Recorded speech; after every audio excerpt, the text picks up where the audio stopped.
On July 21, 1921, something happened off the coast of Virginia that would change warfare forever. A massive steel warship, the pride of German engineering, sat floating in the Atlantic Ocean. Military officials and skeptics watched from nearby ships, convinced that nothing could sink such a mighty vessel from the air. Then, a young army officer named Billy Mitchell gave the order. Bombs dropped from the sky. Within minutes, the unsinkable battleship vanished beneath the waves. The age of the battleship was over, and the world would never be the same.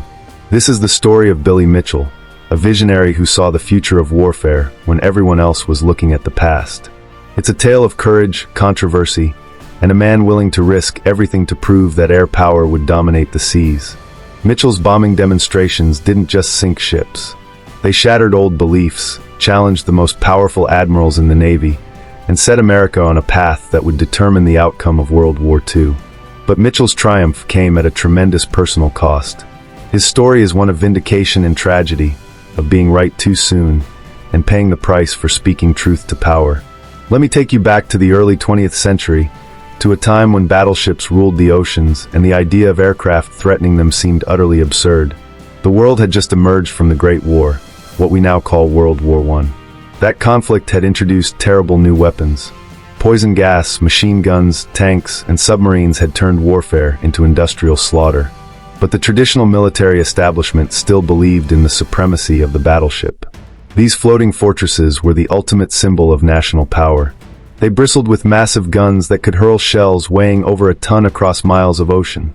Their steel armor was feet thick. Admirals and naval strategists had spent decades perfecting battleship tactics. The entire doctrine of naval warfare revolved around these giants. The very idea that a fragile airplane, little more than wood and canvas, could threaten such might seem laughable to most military minds. But Billy Mitchell saw something different. Born in 1879 in Nice, France, to wealthy American parents, Mitchell grew up with privilege but developed a passion for military service. He joined the Army in 1898 during the Spanish-American War. While he didn't see combat in that brief conflict, it sparked his interest in military affairs. Mitchell was bright, ambitious, and always looking toward the future. When World War I erupted in Europe in 1914, America remained neutral at first. But Mitchell was already in the Army Signal Corps, the branch that would eventually handle military aviation. When America entered the war in 1917, Mitchell went to France and quickly rose to command American air combat units. He witnessed firsthand what aircraft could accomplish. He saw reconnaissance planes that could spot enemy positions. He saw fighters battling for control of the skies. He saw bombers attacking ground targets. Most importantly, Mitchell began thinking about what aircraft might do to ships. During the war, he proposed using massive formations of bombers to attack the German fleet. The war ended before this could happen, but the seed was planted in Mitchell's mind. When he returned to America in 1919, he was convinced that air power represented the future of military might. He was promoted to brigadier general and became the assistant chief of the air service. But Mitchell returned to an America that was tired of war and military spending. The country wanted to demobilize, to return to normalcy. The massive wartime military shrank rapidly. The Navy, however, remained powerful and prestigious. Admirals dominated military planning. They had no interest in hearing from an Army aviator that their beloved battleships might be vulnerable. Mitchell began speaking out. He wrote articles. He gave speeches. He testified before Congress. His message was consistent and provocative. Air power would dominate future wars. Battleships were obsolete. America needed an independent air force, separate from both the Army and Navy, with its own budget and leadership. The country that controlled the skies would control the seas and the land below. You can imagine how well this went over with Navy leadership. To them, Mitchell was an upstart, an Army man who knew nothing about naval warfare, making outrageous claims to grab funding and attention. The Navy had its own aircraft and aviators. They saw aviation as a useful tool for scouting and supporting the fleet, but certainly not as something that could replace battleships. The battleship admirals had spent their entire careers in a world where these vessels were supreme. They had institutional power, political connections, and deeply held beliefs. The debate became heated. Mitchell didn't help his cause by being tactless and aggressive. He wasn't a diplomat. He was a true believer who thought the evidence was obvious, and anyone who disagreed was either blind or corrupt. He accused Navy leadership of incompetence and worse. He suggested they were putting American lives at risk by clinging to outdated tactics. This made him enemies in high places. But Mitchell had supporters too. Some younger officers, both in the Army and Navy, agreed with him. Aviation enthusiasts and progressive thinkers saw merit in his arguments. Some members of Congress were intrigued. The debate reached a point where something had to be done to settle the question. Could aircraft really sink battleships? The Navy insisted they couldn't, at least not battleships that were defended and maneuvering. They pointed out that hitting a moving target from a moving aircraft was extremely difficult. They noted that their ships had anti-aircraft guns and could shoot down attacking planes. They argued that even if bombs hit, the armor and compartmentalization of battleships would prevent sinking. At most, they conceded, aircraft might damage undefended, stationary ships in perfect conditions. But in real combat, no chance. Mitchell demanded the opportunity to prove his claims. Finally, in 1921, the Navy agreed to a test. They would provide several captured German warships, including a battleship, for Mitchell's aviators to attack. The Navy set strict rules. They wanted the tests conducted in stages, with inspections between attacks, to study the effects of different weapons. They wanted to control the conditions carefully. Mitchell agreed, though he chafed at the restrictions. The tests were scheduled for the summer of 1921 off the Virginia Capes. The Navy and War Department invited observers, including members of Congress, military officers, and journalists.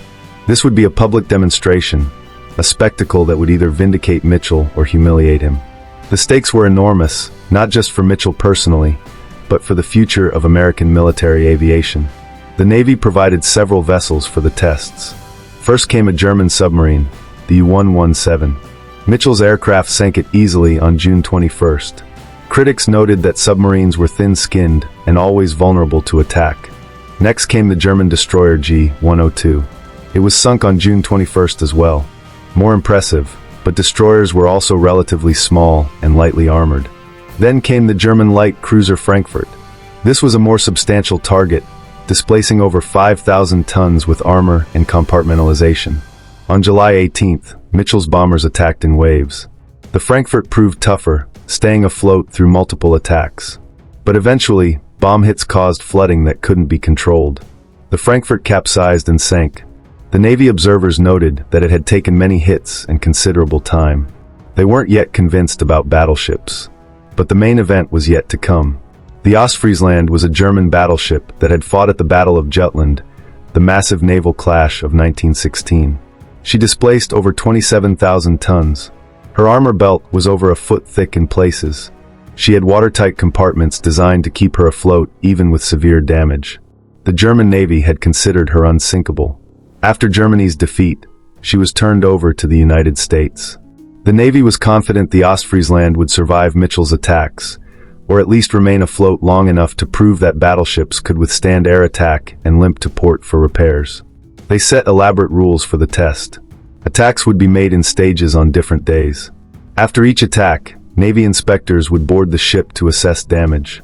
Only relatively small bombs would be used initially, working up to larger ones. Mitchell hated these restrictions. He wanted to attack the way his forces would in actual war, with waves of bombers dropping their heaviest weapons without pause. He believed the Navy was rigging the test to minimize damage and prevent sinking. But he had to agree to their terms, or the test wouldn't happen at all. The date was set, July 20th, 1921. Navy officials, Army brass, congressmen, and reporters gathered on observation ships positioned at a safe distance. The weather was good. The sea was calm. The Ostfriesland sat at anchor, unmanned and undefended, painted in distinctive stripes so she'd be easy to spot from the air. She looked formidable, a steel mountain rising from the waves. Mitchell's forces flew from Langley Field in Virginia. The first day's attacks used smaller bombs as required. Army Martin bombers, lumbering biplanes that looked almost comical compared to what we think of as bombers today, flew over and dropped their weapons. Some missed. Some hit. The Ostfriesland shuddered with the impacts. Explosions threw water and smoke into the air. But when the attack ended, the battleship remained afloat. Navy officials allowed inspectors aboard. There was damage, yes, but nothing catastrophic. The ship's compartmentalization was working. She could have been saved if this were a real battle. The admirals were pleased. Mitchell was frustrated, but not deterred. The rules said the attacks would continue the next day with heavier bombs. The Navy seemed confident that even these wouldn't be enough. After all, the Ostfriesland had survived the Battle of Jutland, where she was hit by heavy shells from British battleships. What could aircraft do that naval guns could not? July 21st dawned clear and calm. The observation ships took their positions. The Ostfriesland sat waiting, already showing signs of the previous day's attack, but still very much afloat. Mitchell's aircraft took off early. This time they carried 1,000-pound bombs, enormous weapons for the time. The planes were heavily loaded, struggling to gain altitude with such weight. The first flight arrived over the target around noon. The pilots and bombardiers focused intently. Bombing from aircraft was still more art than science. There were no sophisticated sights or computers. The bombardier would look over the side, judge the distance and wind, and release by hand. It required skill, nerve, and luck. The first bombs fell. One struck near the ship. The explosion sent up a massive column of water. The shockwave from a near miss, Mitchell had theorized, could be more devastating than a direct hit on armored deck. The underwater concussion would buckle plates below the waterline, where there was less protection. Another bomb hit closer. Then another. The observers watched through binoculars and telescopes. The Ostfriesland was listing now, tilting to one side. She was taking on water faster than her pumps could handle. Black smoke poured from her, but she was still afloat. Navy officials began to relax slightly. Perhaps she would survive this too. But Mitchell had sent his bombers in waves. As one flight expended its bombs and turned for home, another appeared. The bombardiers had found their range. More 1,000-pound bombs fell. The hits and near misses came faster. The Ostfriesland's list increased. She was clearly in trouble now. On the observation ships, the mood changed. This was no longer just a test. It was dramatic, almost horrifying. A symbol of naval might was being destroyed before their eyes by aircraft. Some Navy officers looked stunned, others angry. Mitchell's supporters were elated. The final flight of bombers approached. The Ostfriesland was already doomed, taking on thousands of tons of water, but she was still on the surface. The last bombs fell. Massive explosions erupted around and on the dying ship. And then suddenly it was over. The Ostfriesland's list became extreme. Water poured into her. She began to roll. Her massive hull turned, showing the red bottom paint that had been below the waterline. For a moment she seemed suspended, as if reluctant to admit defeat. Then she slid beneath the waves stern first. In less than 25 minutes of actual bombing, spread across 2 waves of aircraft, the unsinkable battleship had gone to the bottom of the Atlantic. The observers stood in stunned silence. Some cheered. Others looked like they'd witnessed a disaster. In a way they had. A disaster for the old way of thinking. The Ostfriesland had settled on the shallow bottom, only about 60 feet down, but she was finished. Air power had sunk a battleship. But here's what made the demonstration even more controversial. Mitchell had not followed the Navy's rules exactly. He was supposed to stop after each round of bombs to allow inspection. Instead, his second wave attacked before Navy personnel could board. Mitchell argued the weather was changing, and he had to proceed. His critics accused him of deliberately violating the agreement because he knew a prolonged test might not sink the ship. Moreover, the conditions were artificial. The Ostfriesland wasn't maneuvering.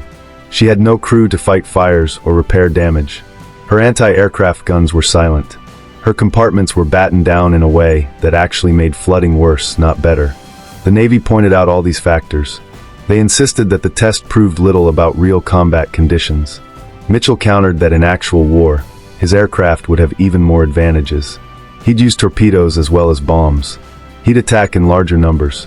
Enemy ships would be dealing with multiple threats. The fact that a stationary target with no defenses still sank proved his point. If aircraft could do this in a limited test, what could they do in real battle? The debate raged in newspapers, in Congress, in military circles. Mitchell had proven something, but what exactly?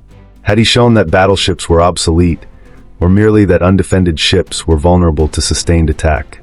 The answer depended on who you asked. Mitchell continued his demonstrations. In September 1921, he sank the USS Alabama, an old American battleship, in another test. In 1923, his aircraft sank the USS Virginia and New Jersey, 2 more obsolete American battleships. Each time, critics pointed out the artificial conditions. Each time, Mitchell insisted he'd proven his case. But proof on a bombing range and acceptance by military leadership are two different things. The Navy, while acknowledging aircraft posed some threat, continued building battleships throughout the 1920s and 30s. They developed better anti-aircraft defenses and tactics for dispersing and protecting fleets. They incorporated aircraft carriers into the fleet, but saw them as supporting battleships, not replacing them. Mitchell became more outspoken and reckless in his criticisms. In 1925, the Navy dirigible Shenandoah crashed in a storm, killing 14 men. Mitchell issued a public statement accusing senior military and Navy leadership of incompetence and criminal negligence. He said they were guilty of treasonable administration of national defense. These were explosive charges. You couldn't call your superiors traitors and criminals without consequences. Mitchell was court-martialed for insubordination. The trial in late 1925 was a sensation. Mitchell used it as a platform to expound his views on air power. His lawyers called numerous witnesses to testify about the importance of aviation. But the verdict was never in doubt. Mitchell was found guilty and suspended from duty for 5 years without pay. Rather than accept this, Mitchell resigned from the Army in 1926. He was 46 years old, his military career over. He spent the remaining years of his life writing, speaking, and advocating for air power. He wrote several books predicting future wars would be won or lost in the air. He even predicted, with eerie accuracy, that Japan would launch a surprise air attack on American forces in Hawaii. But by the 1930s, Mitchell was yesterday's news. He'd made too many enemies. The military establishment had moved on. His health declined. Billy Mitchell died on February 19, 1936, at the age of 56. He died believing he'd been right, but that his country hadn't listened. Then came World War II. Everything Mitchell predicted came true. The Japanese attack on Pearl Harbor on December 7, 1941, was executed by carrier-based aircraft. They sank or damaged 8 American battleships in a single morning without losing a single Japanese ship. Battleships, the mighty symbols of naval power, proved utterly vulnerable to air attack. Throughout the Pacific War, carriers dominated. The decisive battles, Coral Sea, Midway, Philippine Sea, Leyte Gulf, were carrier battles where the opposing fleets never saw each other. Aircraft flying from carriers hundreds of miles apart decided the outcome. The Japanese super battleships Yamato and Musashi, the largest ever built, were both sunk by American aircraft. Conventional battleships became floating anti-aircraft platforms, protecting carriers.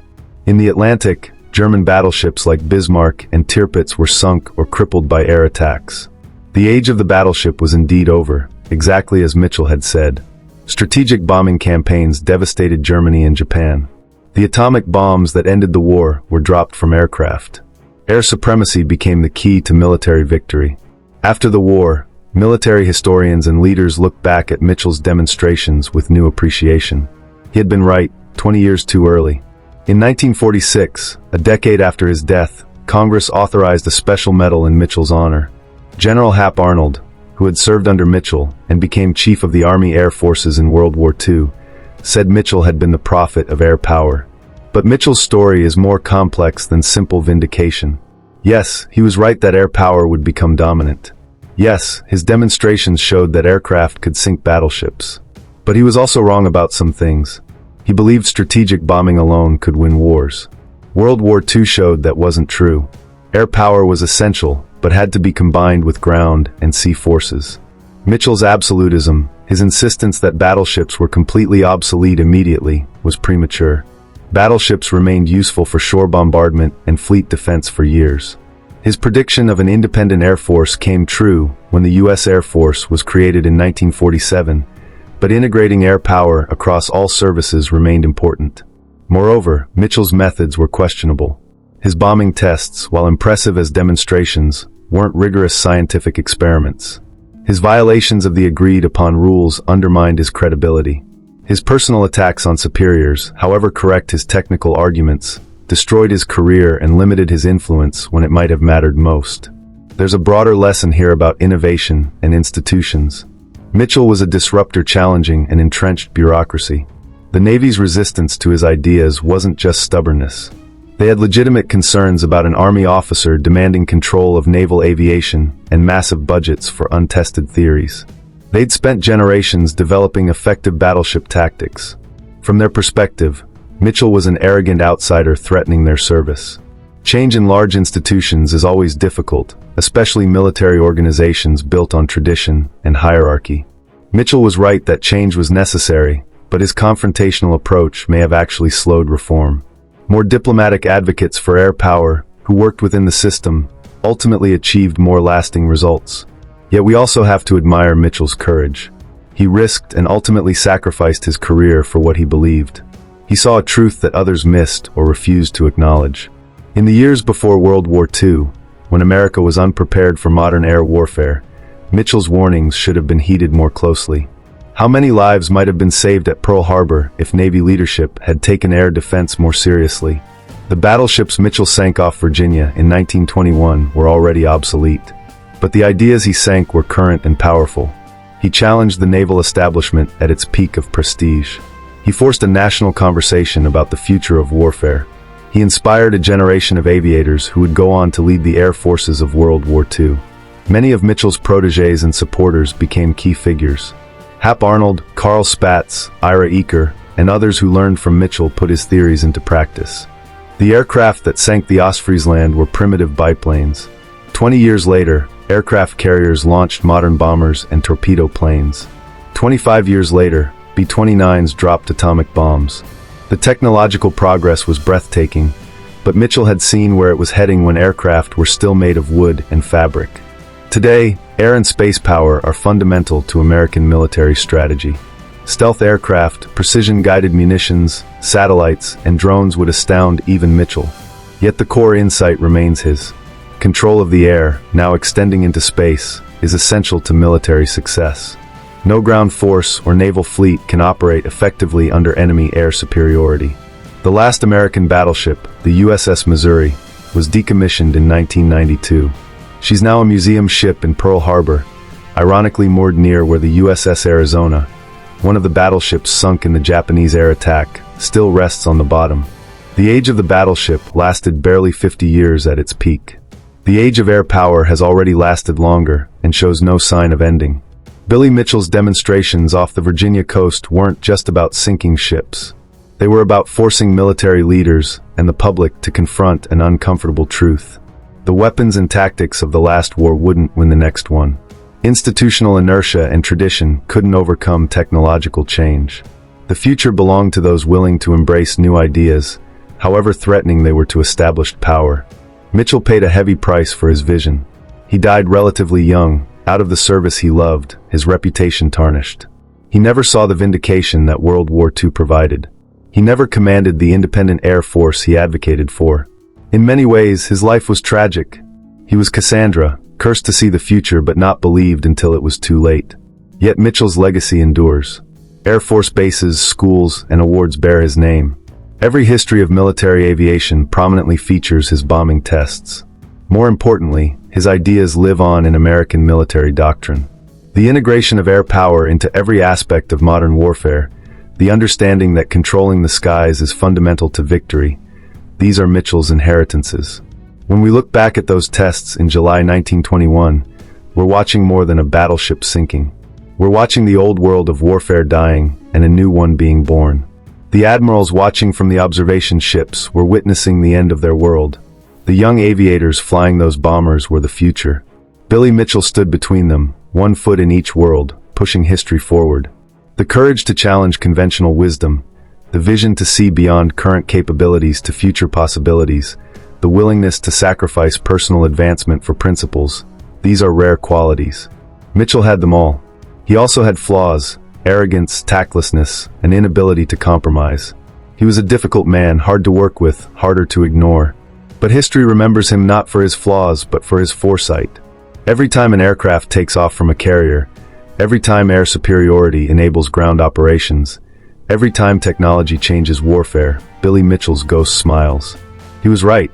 The bombs that sank the Ostfriesland also shattered old certainties and opened new possibilities. The story of Billy Mitchell and his controversial bombing demonstrations reminds us that progress often comes from uncomfortable places. Visionaries are rarely comfortable people. They see what others don't and say what others won't. They disrupt, challenge, and provoke.